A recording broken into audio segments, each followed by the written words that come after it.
الحمد للہ رب العالمین والصلاة والسلام علی حبیبہ محمد وآلہ وصحبہ اجمعین۔ اعوذ باللہ من الشیطان الرجیم، بسم اللہ الرحمن الرحیم۔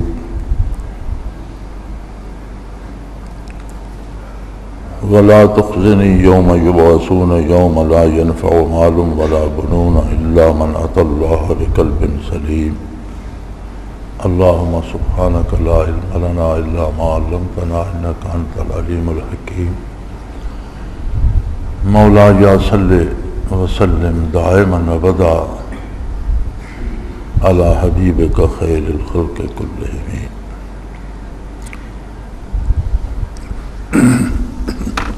سورہ شعراء کی آیات مبارکہ ہے۔ سیدنا ابراہیم علیہ نبینا علیہ الصلوۃ والسلام کی بات ہو رہی ہے، جو انہوں نے قوم سے بات کی اور پھر آخر میں دعا فرمائی۔ دعا کی بات ہو رہی ہے۔ تمام اعمال و عبادات کا حاصل، تمام حیات کا حاصل، تمام محنت اور مجاہدے کا حاصل یہ ہے جو انہوں نے فرمایا وَلَا تُخْزِنِي يَوْمَ يُبْعَثُونَ۔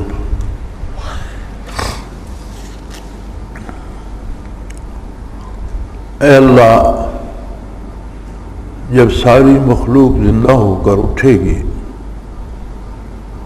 تیری بارگاہ میں حاضر ہوگی،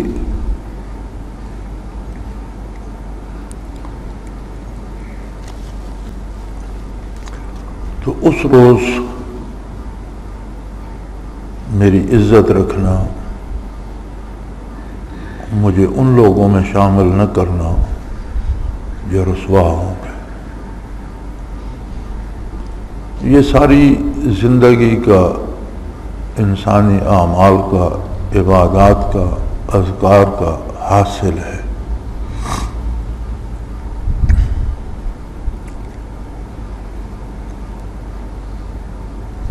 آگے اس کا سبب ارشاد فرمایا کہ اس دن کسے عزت نصیب ہوگی؟ کسی مالدار کو، عہدیدار کو، حکمران کو، صاحب ثروت کو، دولت مند کو، یا کسی بڑے قوت بازو والے شخص کو جس کا بہت بڑا خاندان ہو، اولاد ہو، بھائی بہنیں ہوں اور بڑا دبدبہ ہو؟ فرمایا نہیں، اس دن یوم لا ينفع مال ولا بنون، اس دن مال و دولت، عہدہ و مرتبہ، دنیاوی جاہ و حشمت، ان چیزوں کی کوئی قیمت نہیں ہوگی۔ قوت بازو، اولاد، بھائی بہن، طاقت، کسی قبیلے کا سردار ہونا، طاقتور ہونا، کوئی حیثیت نہیں ہوگی۔ الا من اتى اللہ بقلب سلیم۔ ہاں، عزت ملے گی اس کو جو اپنے قلب کو سلامت لایا۔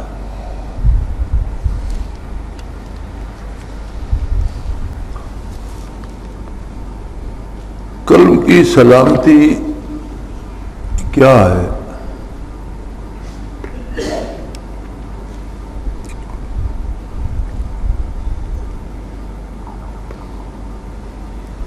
میں آج ناشتہ کرتے وقت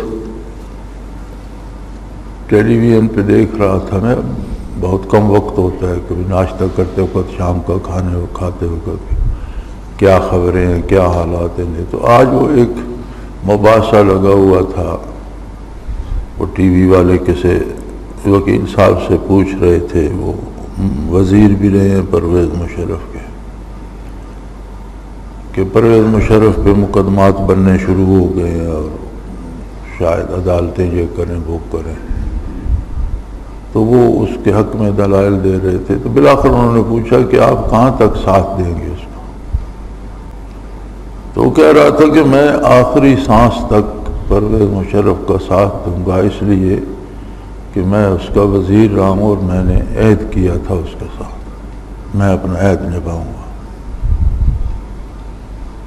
تو میں یہ سوچ رہا تھا ہم سب مسلمان ہیں اور ہمارا پہلا عہد اللہ کریم کے ساتھ ہے، اللہ کے رسول کے ساتھ ہے، کیا اس کی اتنی اہمیت بھی نہیں ہے جتنی ہم کسی فرد کے ساتھ عہد کرتے ہیں تو اس کی ہوتی ہے؟ آپ اگر کسی ایک فرد یا پرویز مشرف یا حکمران کے ساتھ عہد کر چکے ہیں تو کہتے ہیں مرتے دم تک نبھاؤں گا، تو اللہ کے رسول کے ساتھ جو عہد ہے اس کی کیا حیثیت ہے؟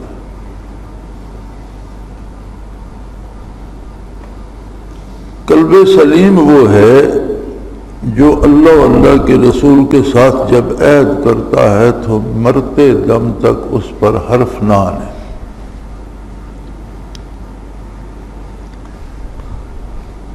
زندگی میں بے شمار مقامات آتے ہیں اور ہر مقام پہ ہم ہر روز بے شمار فیصلے کرتے ہیں۔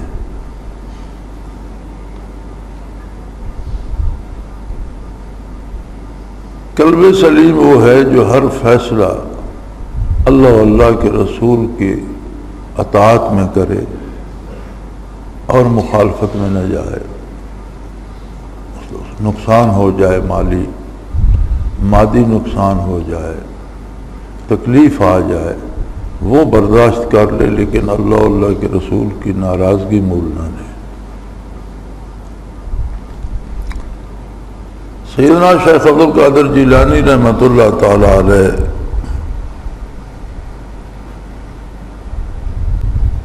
گنتی کے صوفیاء میں سے ہیں تبع تابعین کے بعد۔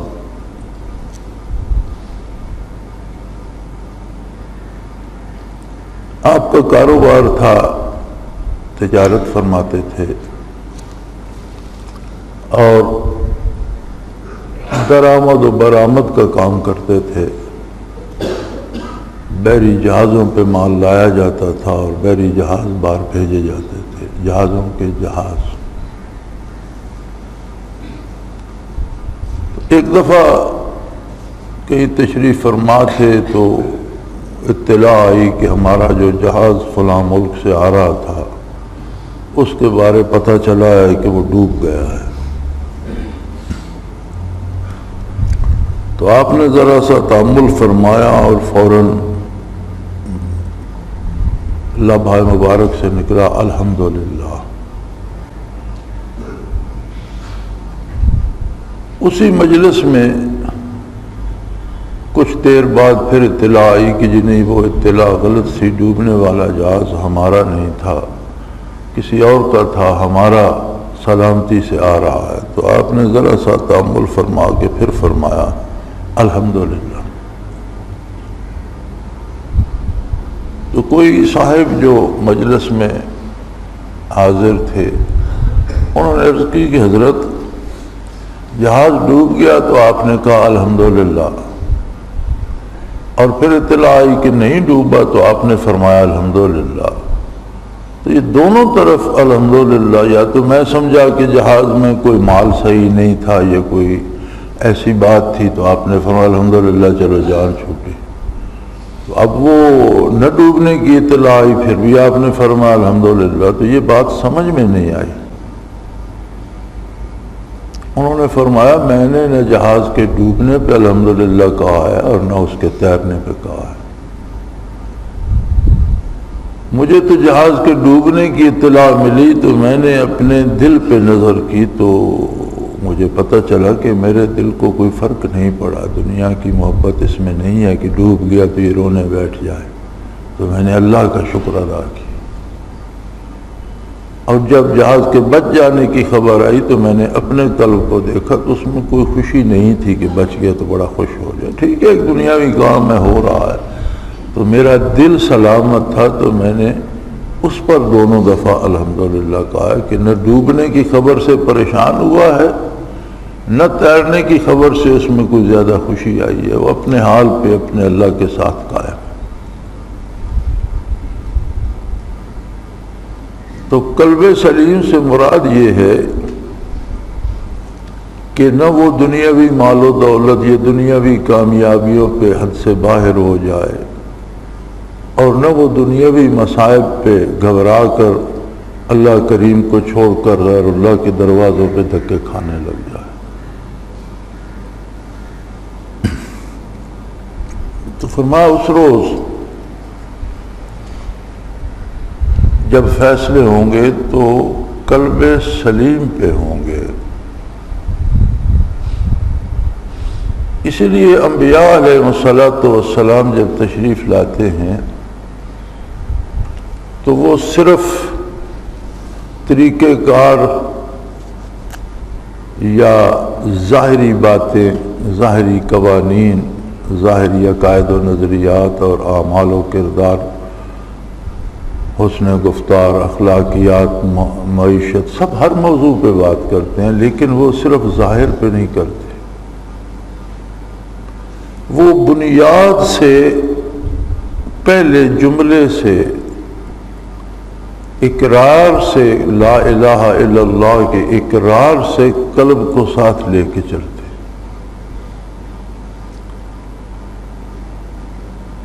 اور انبیاء کی تعلیمات میں ظاہر سے زیادہ باطن کا اثر قلب کا اثر ہوتا ہے۔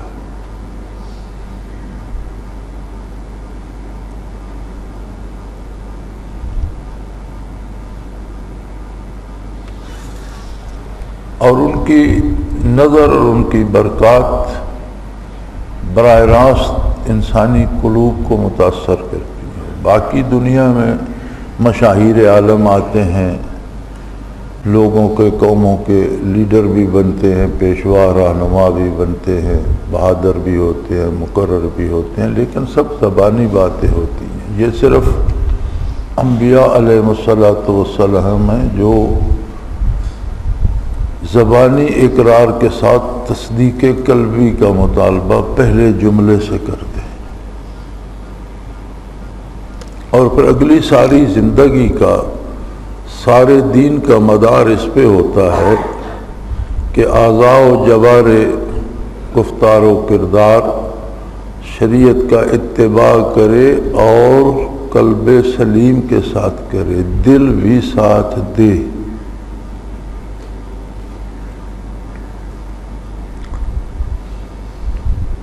ہم سے شریعت کا اتباع چھوٹ کیوں جاتا ہے؟ جب ہم یہ سمجھتے ہیں کہ مدت مدید سے بعض اقوام ایسی ہیں جو ابتدائے اسلام سے مسلمان آ رہی ہیں، بعض ایسی ہیں جو بعد میں ہوئی لیکن انہیں بھی صدیاں ہو گئی، تو پشت ہا پشت سے اب اس برِ صغیر میں صحابہ کرام اور پھر تابعین تبع تابعین کی آمد، صحابہ کرام کی آمد ثابت ہے، پھر تابعین تبع تابعین کے عہد میں تو بہت سا اسلامی ریاست میں شامل ہو چکا تھا۔ صحابہ کرام سرادیپ میں آئے، چین تک پہنچے، افغانستان سے گزرے، تو یہ وہ اقوام ہیں جو اس عہد سے اسلام قبول کرتی چلی آ رہی ہیں، اور پھر نسلاً بعد نسل مسلمان آ رہے ہیں۔ تو اتنے عرصے میں، 14 صدیوں میں ہمیں وہ یقین حاصل نہیں کہ پھر ہم سے اتباع شریعت چھوٹ جاتا ہے، فرائض تک چھوٹ جاتے ہیں، عبادات چھوٹ جاتی ہیں، حلال و حرام سے کوئی فرق ہی نہیں پڑتا، کوئی ہمیں احساس نہیں ہوتا۔ کیوں؟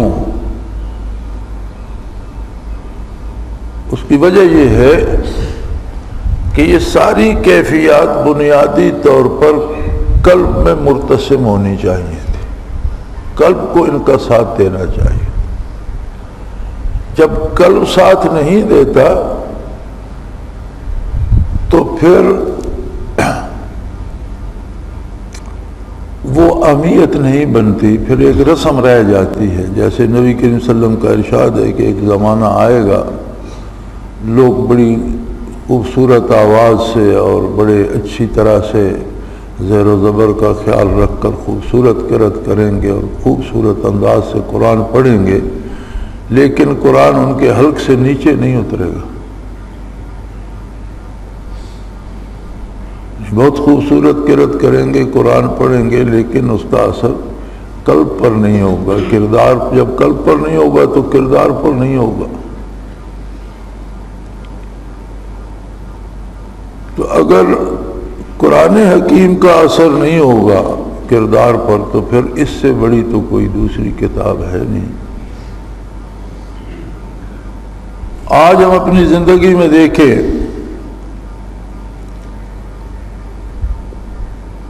تو کہاں ہمیں یہ خیال ہوتا ہے کہ یہ طریقہ کار کیا قرآن و حدیث میں اس کی اجازت ہے یا نہیں، جو میں کرنے جا رہا ہوں یہ اللہ کے رسول کے حکم کے مطابق ہے یا نہیں. بات اکثریت کی ہوتی ہے، اور اگر ہم اپنی اکثریت پہ خیال کریں تو لوگوں کے ساتھ ایسے تعلقات ہیں. یعنی آپ دیکھیں بھٹو صاحب پہ مصیبت آئی، وہ جیل میں چلے گئے، تو آپ نے دیکھا کتنے لوگوں نے اپنے آپ پر تیل چھڑک کر خود کو آگ لگا لی. اس سے انہیں کوئی فائدہ ہوا یا نہ ہوا، ان سے مصیبت چلی یا نہ چلی، اس بندے کے جنون کا تو پتہ چلتا ہے کہ جس نے اپنے آپ کو زندہ جلا لیا یہ احتجاج کرنے کے لیے کہ بھٹو صاحب کو چھوڑا جائے. ہم سب کے سامنے ہوتا رہا. یہ کل پرسوں کی بات ہے، وہ میاں نواز شریف کو جو پرانی سزائیں ہوئی تھیں وہ سپریم کورٹ نے یا ہائی کورٹ نے بری کر دیا انہیں، تو پورے ملک میں ڈھول بجنے لگے اور مٹھائیاں بٹنے لگیں اور لوگ اچھل کر سڑکوں پر، اور پورا ایک ہنگامہ مچ گیا. لیکن کیا کبھی ہم سب کی یہ وفا جو افراد سے وابستہ ہے اس کا مظاہرہ کبھی ہم نے نبی کریم صلی اللہ علیہ وسلم کی ذات سے بھی کیا ہے؟ کبھی اس وفا کا اطلاق اللہ کی عظمت پہ بھی کیا ہے کہ میں جل سکتا ہوں لیکن اللہ کے حکم کے خلاف نہیں کروں گا، مجھے آپ قتل کر سکتے ہیں لیکن میں حضور کی اطاعت کے باہر نہیں جاؤں گا؟ کبھی ایسی جرت بھی ہم نے کی ہے؟ یہ کوئی مظاہرہ سننے میں آیا؟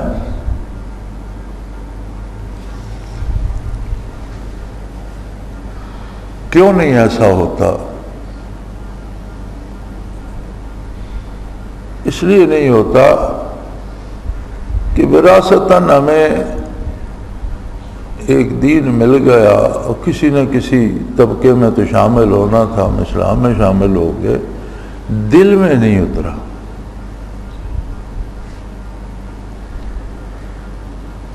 دل میں اتر جاتا تو بات پھر بنتی، اور جن کے دلوں میں اللہ نے اتار دیا ہے الحمدللہ وہ قربانیاں دیتے ہیں لیکن دین کے خلاف نہیں جاتے.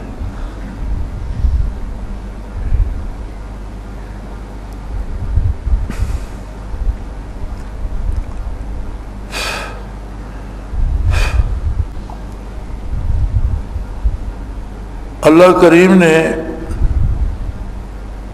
قرآن حکیم کی حفاظت کا ذمہ لیا ہے،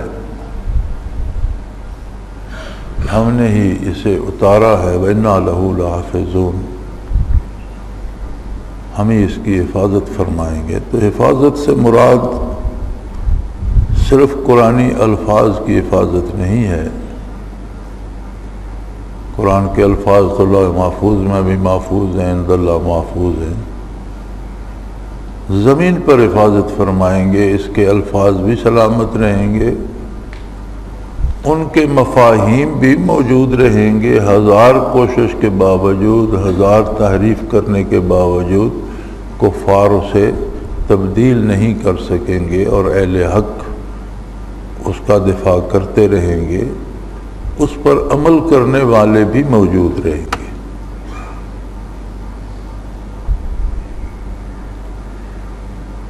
نبی کریم صلی اللہ علیہ وآلہ وسلم سے جب یہ عرض کیا گیا کہ حضور کوئی نشانی فرما دیجئے کہ قیامت کب قائم ہوگی،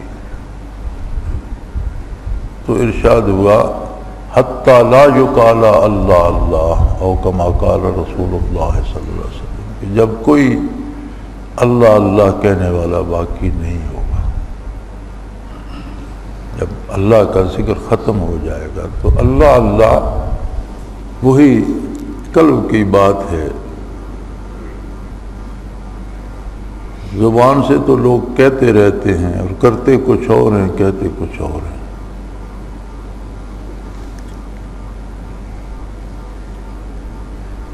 تو یہ بنیادی بات ہے کہ دین کو دل میں اتارا جائے، دل کو زندہ کیا جائے، دل سے وہ بات منوائی جائے، اور اتباع شریعت کی لذت دل محسوس کرے، اور جہاں سے غلطی ہو جائے بتقاضۂ بشریت ٹھوکر لگ جائے وہاں اسے دکھ محسوس ہو، توبہ کرے، رجوع اللہ کرے، اس کی تلافی چاہے۔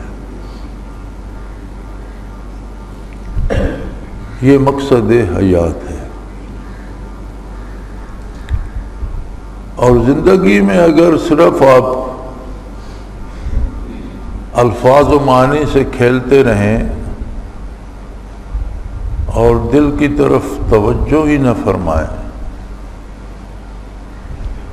تو اللہ قادر ہے، وہ بچا لے، اس کی رحمت بہت وسیع ہے، توفیق عطاءت دے دے۔ ایسے لوگ بھی گزرے ہیں جنہیں ذکر قلبی کی طرف رہنمائی نہیں مل سکی، کوئی ایسا بندہ نہیں مل سکا جو کرا دیتا، لیکن عملی زندگی میں انہوں نے اطاعت کا حق ادا کیا ہے اور اللہ کے مقربین میں سے ہیں۔ انہوں نے اپنے اس کے باوجود کہ انہیں کوئی ذکر کرانے والا یا یہ بتانے والا نہیں ملا، لیکن انہوں نے اپنے قلب کو سالم رکھا ہے، بتوفیق الہی سلامت لے گئے ہیں۔ ان کے بڑے مدارج ہیں، لیکن بہت کم لوگ۔ اب ہم اس جگہ پہنچ گئے ہیں، مرور زمانہ نے اور زمانے کی دوری نے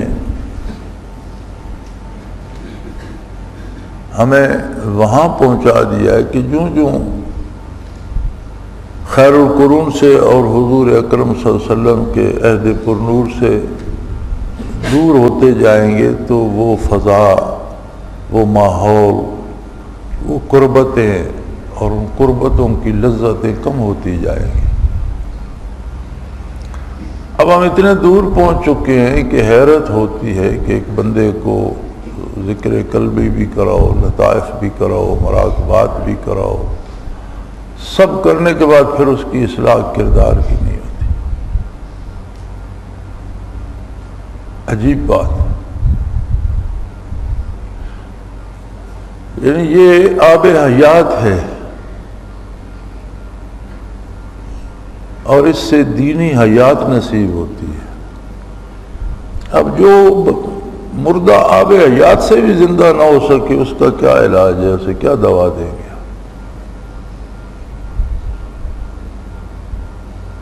ہم اب ایسے دور میں آ گئے ہیں کہ جہاں لوگ ذکر بھی سیکھتے ہیں، محنت بھی کرتے ہیں، کوشش بھی کرتے ہیں، لیکن عملی زندگی میں جائیں تو وہاں پھر چھوٹے چھوٹے لالچ، حلال حرام کی پرواہ نہیں کریں گے، جھوٹ بول جائیں گے، دھوکہ دے جائیں گے۔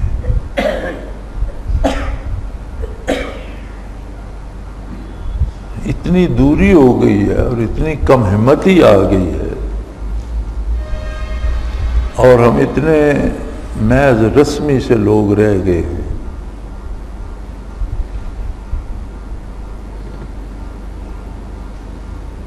تو اگر اس سب کے باوجود اصلاح نہیں ہوتی تو جو جن تک یہ نعمت پہنچتی نہیں، پتہ نہیں ان کا کیا حال ہوتا ہوگا، وہ کہاں تک جاتے ہوں گے۔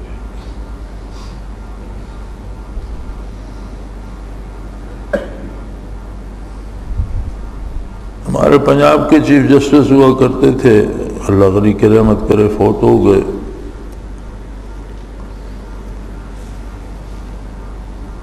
تو میرے ساتھ ذکر بھی کیا کرتے تھے، اللہ اللہ بھی کرتے تھے، اچھے آدمی تھے۔ ہمارے ایک ساتھی کو مکان ایک کرائے پہ دے بیٹھے، تو وہاں ان کا ایک چھوٹا سا باغ بھی تھا، نوکر چاکر بھی ہوتے تھے۔ کچھ عرصے بعد انہوں نے خالی کرنے کے لیے کہا تو وہ بگڑ گیا۔ تو کوئی بات ان کے کسی ملازم سے ہوئی تو انہوں نے بڑا اچھا ایک وہاں چوکیدار کتا بھی رکھا ہوا تھا رکھوالی کے لیے، تو اس ساتھی نے اس کتے کو گولی مار دی۔ وہ بڑے نالاں تھے اس سے، اور میرے پاس آئے اور بڑے خفا تھے، کہنے لگے یار دیکھو کوئی شرافت ہے، اب یہ بندہ تمہارے ساتھ اللہ اللہ بھی کرتا ہے، میرا مکان خالی نہیں کر رہا، میرے کتے کو گولی مار دی، کیا فائدہ ہوا اللہ اللہ کرنے کا پھر، اور یہ ساری تمہاری محنت کا کیا فائدہ ہوا؟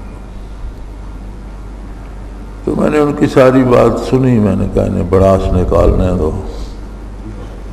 تو میں نے کہا حضرت اتنا کچھ فائدہ ہو گیا ہے اللہ اللہ کرنے کا کہ اگر یہ ہمارے ساتھ اللہ اللہ نہ کرتا ہوتا تو شاید یہ گولی کتے کو مارنے کی بجائے آپ کو مارتا۔ یہ بھی ہو سکتا تھا کہ یہ گولی آپ کو لگتی، چلو اللہ اللہ سے اتنا فرق تو پڑا کہ اس نے بندوق آپ کی بجائے کتے کی طرف کر دی۔ کہنے لگا آپ نے ٹھیک کہا، کچھ فرق تو پڑا ہے، ہو سکتا تھا مجھے ہی مار دیتا۔ تو مقصد یہ ہے کہ ہم عجیب بات ہے کہ یہ بہت بڑا نسخہ ہے، بہت بڑی دوا آب حیات ہے، اور اس کے ساتھ اگر ہماری اصلاح نہیں ہوتی تو اس کے بغیر کیا ہوتا؟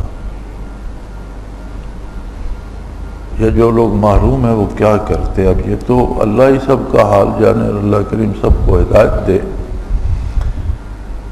لیکن یہ سارا عرض کرنے کا مقصد یہ ہے کہ اس سے رسمی نہ لیجئے، اسے واقعی دل میں اتاریے اور دل میں وہ درد پیدا کیجئے جو اطاعت الہی پہ جما کر کھڑا کر دے، اور زندگی اللہ اللہ کے رسول کی اطاعت میں بسر ہو، اللہ کی یاد میں بسر ہو۔ یہ یاد رکھیں، انسان کو محض غلط فہمی ہوتی ہے، مخلوق کو زمین پر بھیجنے سے پہلے رزق تقسیم ہو چکا، صحت و بیماری کا فیصلہ ہو چکا، عمریں تقسیم ہو چکی، ہر طرح کا رزق بٹ چکا، بلکہ حدیث شریف میں الفاظ آتے ہیں کہ سیاہی خشک ہو چکی، یعنی ہر چیز مکمل طے ہو گئی، مخلوق بعد میں زمین پہ آئی۔ آج تک مرنے والے انسان اگر ایک ایک دانہ اپنے حصے کا چھوڑ کر مرتے تو آج زمین پر انسانوں کی جگہ اناج کے ڈھیر ہوتے، اور ایک ایک دانہ فالتو کھا کر مرتے تو آج زمین کے پیٹ میں غلے کا نشان تک نہ ہوتا۔ ایک طے شدہ امر ہے، جو روزی مقدر ہے وہ ملے گی، صحت و بیماری آئے گی، عمر مقرر ہے وہ آپ پوری کریں گے، لا یستقدمون ساعتا ولا یستاخرون، کوئی لمحہ آگے پیچھے نہیں ہو سکتا۔ انسان کے دل میں اگر عظمت باری اور حقانیت پیغمبر موجود ہو تو پھر ان باتوں پہ یقین کر کے انسان سے صرف یہ دیکھا جاتا ہے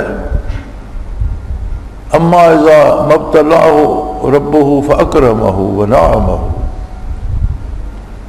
اس کی آزمائش کے لیے اسے اختیارات، اقتدار، دولت، نعمتیں دے دی جاتی ہیں کہ ان سب کو پا کر اپنی خدائی چلاتا ہے یا میری عظمت کا اقرار کرتا ہے،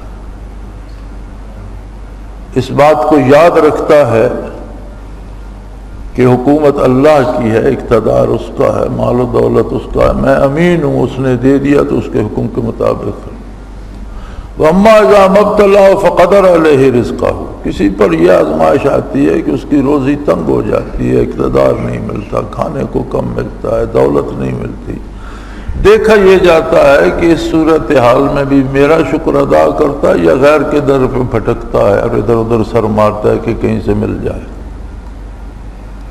تو کوئی بندہ بھی ان دو حالتوں سے خالی نہیں ہوتا، اسے اس کے قلب کو یہ اعتماد حاصل ہو کہ میرا رب اللہ تعالی ہے اور جو میرا حصہ ہے وہ مجھے مل رہا ہے، میں کوشش ضرور کروں لیکن شرعی حدود کے اندر جائز وسائل اختیار کروں۔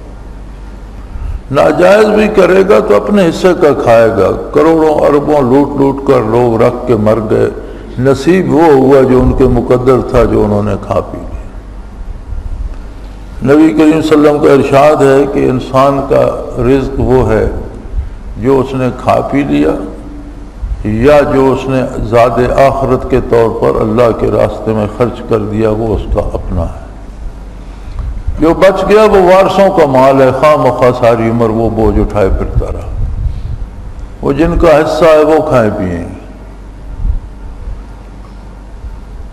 تو معاملہ حقیقت میں آ کر قلب پہ اٹکتا ہے، الا من اتی اللہ بقلب سلیم، وہ شخص کامیاب ہوگا جو اپنے دل کو سلامت لایا، نہ غیر اللہ کا خوف اس پہ آنے دیا، نہ غیر اللہ سے امیدیں وابستہ ہونے دی۔ وآخر دعوانا الحمد للہ رب العالمین۔